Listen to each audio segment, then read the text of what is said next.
Hello everyone. आज हम बात करने वाले हैं आपके डेली यूज फ्रेजेस के बारे में, और ये इतने कॉमनली यूज फ्रेजेस हैं कि इनको अगर हम सीख लेते हैं तो हमारी फ्लुएंसी बहुत जल्दी आ जाती है। और आज हम जिस ढंग से इनको सीखने वाले हैं वो है क्वेश्चन आंसर की फॉर्म में। क्वेश्चंस भी हैं और उनके आंसर्स भी हैं, और जब हम इसको क्वेश्चन आंसर के फॉर्म में पढ़ते हैं ना दोस्तों, तो ये फ्रेजेस ना सिर्फ हमें याद हो जाते हैं बल्कि हमें रट जाते हैं और इनको हम भूलते भी नहीं है, और उनका करेक्ट यूसेज कि किस तरह से हमें इसको सेंटेंस में यूज करना है वो भी हमें आ जाता है। So let's get started. मेरा नाम है लोकेश माहेश्वरी। मैं इंग्लिश लिंगुआ से आप सब लोगों का इस सेशन में स्वागत करता हूं, और आज हम पढ़ने वाले हैं डेली यूज के फ्रेजेस के बारे में। Let's start. फर्स्ट करते हैं keep me posted. What do you mean by keep me posted? Keep me posted का मतलब होता है कि मुझे जानकारी देते रहना, भाई मुझे बताते रहना जो भी अपडेट्स हो रहे हैं, जो भी कुछ चल रहा है। इंडिया पाकिस्तान का वॉर शुरू हो गया है तो प्लीज कीप मी पोस्टेड, मुझे जानकारी देते रहना। तो यानी कि will you keep me posted about the meeting update, यानी कि मीटिंग में कोई भी चेंजेस होता है तो क्या आप मुझे उसके पोस्ट कर दोगे?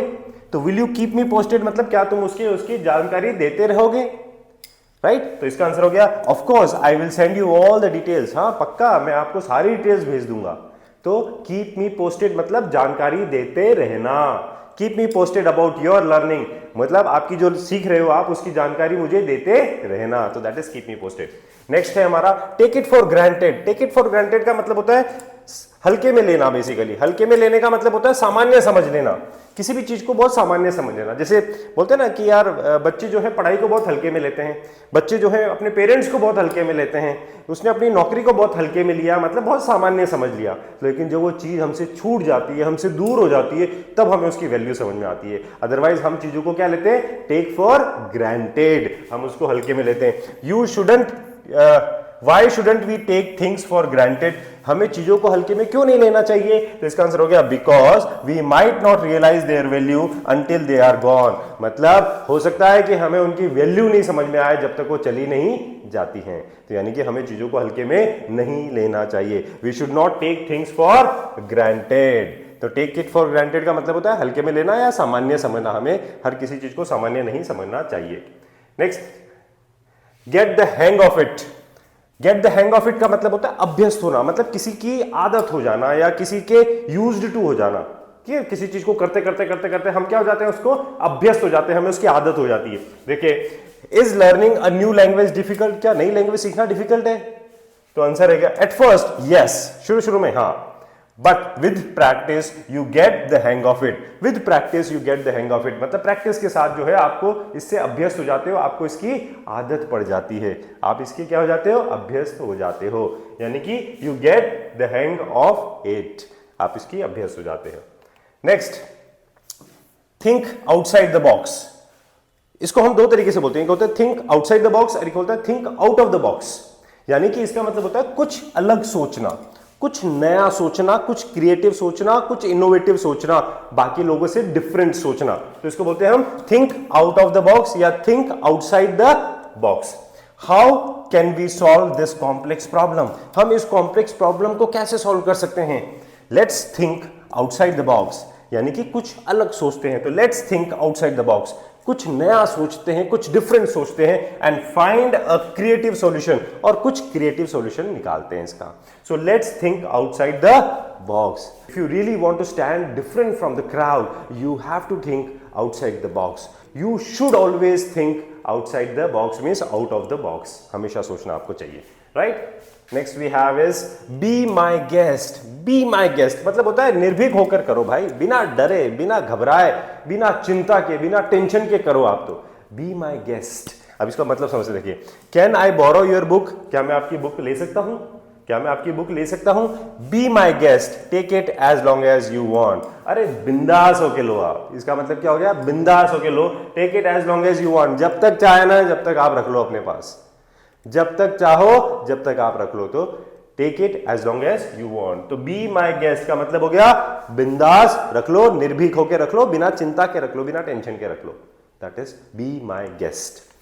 Next we have is makeup for lost time. अब मेकअप का वर्ड आपको समझ में आना चाहिए। मेकअप का मतलब होता है भरपाई करना। Now understand the meaning of makeup. Makeup मतलब क्या होता है? भरपाई करना। और लॉस्ट टाइम मतलब जो टाइम हमने खो दिया है। तो मेकअप फॉर लॉस्ट टाइम इसका मतलब हो गया कि खोए हुए समय की भरपाई करना। लेट्स से कि suppose because you were not well so you missed some of the classes, so now you are trying to make up for the lost time, यानी कि अब आप क्या कर रहे हो, उनकी भरपाई कर रहे हो जो टाइम आपने खो दिया है या जो टाइम आपका निकल गया है, जो क्लासेस आपकी मिस हो गई उसकी क्या कर रहे हो आप, उसकी भरपाई कर रहे हो। You are trying to make up. So make up for the lost time means why are you working so hard now, आप इतनी मेहनत क्यों कर रहे हो। बोलेंगे I want to make up for the lost time after the break, यानी कि ब्रेक के बाद जो मेरा टाइम खराब हुआ था या ब्रेक के दौरान जो मेरा टाइम खराब हुआ था उसकी मैं क्या कर रहा हूं, भरपाई कर रहा हूं। तो makeup for lost time, makeup for lost time, ठीक है। नेक्स्ट हो गया don't push your luck. Don't push your luck मतलब ज्यादा मत एक्सपेक्ट करो, ज्यादा मत चाहो, ज्यादा की मत इच्छा करो। डोंट पुश योर लक, जैसे मान लो सपोज आप कुछ कर रहे हो और आपका उसमें कुछ अच्छा हो रहा है, अब आप उसको फिर भी लेकिन बार बार किए जा रहे हो। जनरली गैम्बलर्स जो होते हैं ना, गैम्बलिंग करते हैं, तो वहां पे ये चीज होती है कि उनको बोला जाता है डोंट पुश योर लक। एक बार आप जीत गए, 2 बार जीत गए, लेकिन बार बार अगर आप ट्राई करोगे तो हर बार आप नहीं जीतोगे, तो डोंट पुश योर लक। तो I want 2 games, should I play another, मैं 2 गेम तो जीत गया, शुड आई प्ले अनदर, एक और खेलूं। Don't push your luck, quit while you are ahead, यानी कि डोंट पुश योर लक मतलब ज्यादा मत चाहो भाई, ज्यादा मत चाहो, अभी जीत रहे हो ना, छोड़ के आ जाओ भाई, जीत के ही बाहर आ जाओ, ज्यादा मत चाहो। तो don't push your luck, remember it, don't push your luck. The ball is in your court, यानी कि अब आपकी बारी है, गेंद आपके पाले में है भाई। The ball is in your court मतलब अब आपका चांस है, अब आपका मौका है ये। The ball is in your court. Now should I wait for your decision, should I wait for your decision, क्या मुझे आपके डिसीजन का इंतजार करना चाहिए। Now no the ball is in your court now, नहीं, अब आपकी बारी है, मतलब अब आपका टर्न है। This is your chance to take decision, this is your time to take decision, ये अब आपकी बारी है भाई। तो the ball is in your court, यानी कि अब आपकी बारी है, right. Okay, next is go the extra mile. Go the extra mile यानी कि कुछ एक्स्ट्रा करना, कुछ एक्सेस करना, कुछ मतलब होता है ना अतिरिक्त प्रयास करना, एक्स्ट्रा एफर्ट्स करना। तो गो द एक्स्ट्रा माइल मतलब कुछ एक्स्ट्रा करना, ठीक है, इस तरह से समझिए। How can I Impress my boss, मैं अपने बॉस को कैसे इंप्रेस कर सकता हूं। अब आपको किसी को इंप्रेस करना है तो कुछ एक्स्ट्रा करना पड़ेगा ना, किसी को भी इंप्रेस करना है आपको तो हमें कुछ एक्स्ट्रा करना पड़ता है। तो go the extra mile and take initiative at work, यानी कि कुछ एक्स्ट्रा करो, कुछ अतिरिक्त प्रयास करो, एंड टेक इनिशिएटिव यानी कि आप कोई इनिशिएट करो, मतलब शुरुआत करो किसी भी चीज के काम पे, जो है ना आगे बढ़ के काम करो। तो टेक इनिशिएटिव एट वर्क यानी कि काम पे आगे बढ़ के काम करो आप। तो गो द एक्स्ट्रा माइल, अतिरिक्त प्रयास करना, जो सब लोग कर रहे हो तो कर ही रहे हो आप, लेकिन उससे कुछ एक्स्ट्रा करना, उसको बोलते हैं take extra, go the extra mile. Next is keep your chin up. Keep your chin up मतलब हिम्मत बनाए रखना। ये चिन है, अगर आप इसको ऊपर रखोगे, अगर हम जब बहुत थक जाते हैं या बहुत बोलते हैं ना डिप्रेस्ड हो जाते हैं, सैड हो जाते हैं, डिजेक्टेड हो जाते हैं, तो हमारी चिन जो है नीचे हो जाती है ना। Keep your chin up means हो गया हिम्मत बनाए रखना, हौसला बनाए रखना, करेज बनाए रखना। So I failed my exam, what now, keep up your chin, sorry keep your chin up, keep your chin up, you will do better next time. Keep your chin up यानी कि अपनी हिम्मत बनाए रखो, you will do better next time, आप अगली बार अच्छा करोगे। So keep your chin, keep your chin up. Have second thoughts, have second thoughts मतलब फिर से सोचना। हैव सेकंड थॉट्स का मतलब क्या हो गया, फिर से सोचना, किसी चीज पे दोबारा से रीथिंक करना या उस पे दोबारा से विचार करना। तो कैसे बोलेंगे इसको, are you still moving abroad, क्या आप अभी भी मतलब बाहर जाने का सोच रहे हो। आई am having second thoughts about it, अब मैं इसके बारे में थोड़ा सोच रहा हूं, मतलब इस पे मैं सेकंड थॉट दे रहा हूं, इसके बारे में दोबारा सोच रहा हूं। तो यानी कि फिर से सोच रहा हूं मैं इसके बारे में, मैं इसके बारे में अभी फिर से सोच रहा हूं, अभी डिसाइड नहीं किया मैंने, फाइनल नहीं किया। So I am having a second thought on it, यानी कि I am having second thoughts about it, इसके बारे में दोबारा सोच रहा हूं। बाइट द बुलेट यानी कि मुश्किल सहना, बाइट द बुलेट, अब बुलेट आप समझते हैं जो गन से निकलती है, दैट इज बुलेट। अब उसको बाइट करना यानी कि मुश्किलों को सहना, ठीक है ना। तो इसको आप ऐसे समझिए कि बाइट करना मुश्किल होता है, किसी भी बुलेट को आप बाइट नहीं कर सकते हो, यानी कि मुश्किल सहना।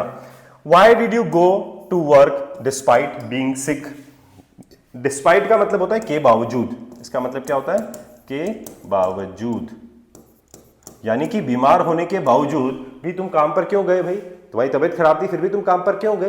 तो उसका आंसर है आई हैड नो चॉइस, मेरे पास कोई चॉइस नहीं थी यार, कोई ऑप्शन ही नहीं था मेरे पास। So I had to bite the bullet, इसलिए मुझे ये मुश्किल काम करना पड़ा, यानी कि ये मुश्किल मुझे सहनी पड़ी, मेरे पास कोई ऑप्शन नहीं था, नहीं जाता तो भाई बॉस गुस्सा हो जाता, नौकरी से निकाल देते। तो I had to bite the bullet यानी कि मुझे जो है मुश्किल काम करना पड़ा। Got it? Okay. Hit the sack, hit the sack मतलब होता है सोने जाना, ये आपको याद करना पड़ेगा। हिट द सैक, सोने जाना।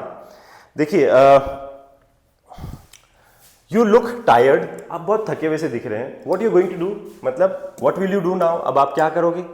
आप बहुत थके हुए लग रहे हो, अब आप क्या करोगे? तो आपने बोला straight, I will hit the sack, मैं आज जो है शाम को, रात को जो है जल्दी सोऊंगा। I will hit the sack early tonight, I will hit the sack. तो हिट द सैक का मतलब होता है सोने जाना या सोना, that is hit the sack. Jump to conclusion, यानी कि सीधे जो है निर्णय पे आ जाना। जंप मतलब होता है कूदना और कंक्लूजन मतलब निर्णय। सो दैट इज जल्दबाजी में निष्कर्ष निकालना किसी भी कुछ भी चीज को। अरे यार ये ढंग से नहीं हो रहा, ये यही चीज खराब यार, फटाफट से हमने कंक्लूजन दे दिया। We immediately jumped to the conclusion, यानी कि फटाफट से। Why did you assume I was angry, तुमने why did you assume I was angry, तुमने ऐसे कैसे मान लिया कि मैं गुस्सा था? एज्यूम करना मतलब मानना। तुमने ऐसे कैसे मान लिया कि मैं गुस्सा था भाई? Sorry I jumped to conclusions too quickly, मैं बहुत जल्दी जो है निष्कर्ष पर पहुंच गया। मैं बहुत जल्दी, मैंने मतलब ये सोच लिया कि यार ऐसा ही हुआ होगा यार, मैं बहुत जल्दी निष्कर्ष पर पहुंच गया, विच इज रॉन्ग। तो हमें जल्दबाजी में निष्कर्ष पर नहीं पहुंचना चाहिए। तो we shouldn't jump to conclusion too quickly. तो I jumped to the conclusions too quickly, मैं बहुत जल्दबाजी में निर्णय पर पहुंच गया। Got it? Okay. Next we have is look on the bright side. Look on the bright side मतलब अच्छी बातें देखना। लुक मतलब होता है देखना, ब्राइट साइड मतलब अच्छी चीजें देखना। तो look on the, I missed my flight, what now, मेरी यार फ्लाइट मिस हो गई यार, अब क्या करूं मैं? सुनो, look on the bright side, इसकी अच्छी बात देखो भाई, इसकी अच्छी चीज क्या हुई इससे? फ्लाइट मिस होने से क्या अच्छा हुआ? अच्छा ये हुआ कि यू कैन रेस्ट नाउ, अब आप रेस्ट कर सकते हो। तो दैट इज बीइंग ऑप्टिमिस्टिक, आशावादी होना यानी कि पॉजिटिव होना। So then you can rest now, अब आप रेस्ट कर सकते हो। तो look on the bright side, अच्छी चीज देखना, अच्छी बात देखना। पुल समवन्स लेग, पुल मतलब होता है खींचना, यानी कि टांग खींचना, किसी की मजाक उड़ाना, किसी को परेशान करना, that is the meaning of pull someone's leg, यानी कि मजाक उड़ाने के सेंस में आता है। Did you really see a ghost, क्या तुमने वाकई में भूत देखा? No, I was just pulling your leg, मैं सिर्फ तुमसे मजाक कर रहा था भैया। I was just pulling your leg, मैं आपसे मजाक कर रहा था। तो डोंट पुल माई लेग, मेरे मजाक मत करो। क्राई ओवर स्पिल्ड मिल्क, देखिए क्राई का मतलब हमें समझ में आता है रोना। स्पिल्ड मिल्क का मतलब हो गया यहां पे कि यानी कि जो धुल गया है दूध आपका, उस पे रोना, यानी कि अब बीत चुकी बात पर पछताना। अब जो हो गया वो हो गया भाई, अब पछताए क्या हो जब चिड़िया चुग गई खेत। So it is no use crying over the spilled milk, तो ऐसे बोलते हैं इसको हम। तो I regret not studying for the exam, यानी कि मैं अफसोस है मुझे यार, मुझे बहुत अफसोस है, मुझे बहुत पछतावा है। Not studying for the exam, exam के लिए मैं पढ़ाई नहीं करी, इसके लिए मुझे बहुत पछतावा है। सो क्या बोलेंगे? No point crying over spilled milk now, अब रोने से कोई फायदा नहीं है भाई, एग्जाम भी हो गया, रिजल्ट भी आ गया, अब सब हो चुका, अब रोने से कोई फायदा नहीं है। सो नो यूज या no point crying over spilled milk. Hit the road, जैसे हमने पढ़ा था भी हिट द सैक यानी कि सोने जाना, और हिट द रोड मतलब होता है यात्रा शुरू करना। हिट द सैक मतलब सोने जाना, हिट द रोड यात्रा शुरू करना। रिमेंबर इट, दोनों का, hit the road, hit the sack, याद रखिएगा। When you are leaving for the trip, when are you leaving for the trip, आप ट्रिप के लिए कब निकल रहे हो भाई? When are you leaving for the trip? We will hit the road early in the morning, यानी कि हम जो है यात्रा जो है अर्ली मॉर्निंग, जल्दी सुबह हम लोग यात्रा शुरू करेंगे। Will hit the road early in the morning, यानी कि हिट द रोड मतलब यात्रा शुरू करना। Give the benefit of the doubt, यानी कि शंका का लाभ देना। Do you think he lied to us, आपको लगता है उसने हमसे झूठ बोला? लगता है आपको ऐसा कि उसने झूठ बोला? I will give him the benefit of the doubt, यानी कि मैं उसको शंका का लाभ दूंगा। आई एम नॉट श्योर, मुझे पक्का नहीं है, पर I will give him a benefit of the doubt. आप क्रिकेट का मैच देखते हो ना, तो जब एम्पायर क्लियर नहीं होता है या एम्पायर कंफ्यूज्ड होता है कि यार बैट टच हुआ नहीं हुआ, क्रीज में पहुंचा नहीं पहुंचा बैटर, तो वहां पे वो बेनिफिट ऑफ द डाउट किसको दिया जाता है? बैटर को दिया जाता है, यानी कि बैट्समैन को दिया जाता है। तो that is benefit of the doubt, यानी कि शंका का जो लाभ होता है। And we have cut to the chase, सीधे मुद्दे पे आना। भाई फालतू की बात मत करो, घुमा फिरा के बात मत करो, सीधे मुद्दे पे आओ। Cut to the chase, can you cut to the chase now, see can you cut to the chase and tell me the main points, मतलब क्या तुम सीधे पे मुद्दे पे आ सकते हो और मुझे सारी मेन पॉइंट्स बता सकते हो, तो can you cut to the chase and tell me the main points? Sure, the project deadline is next Monday, यानी कि जो प्रोजेक्ट की डेडलाइन है वो नेक्स्ट मंडे है। कट टू द चेस मतलब सीधे मुद्दे पे आना, फालतू इधर उधर की घुमा फिरा के बात नहीं करना, सीधे directly straight to the point, यानी कि cut to the chase. Got it? So, my dear friends, keep learning, keep practicing and keep shining, and for fluency in English, subscribe English Lingua. Till then, have a nice day, take care, bye.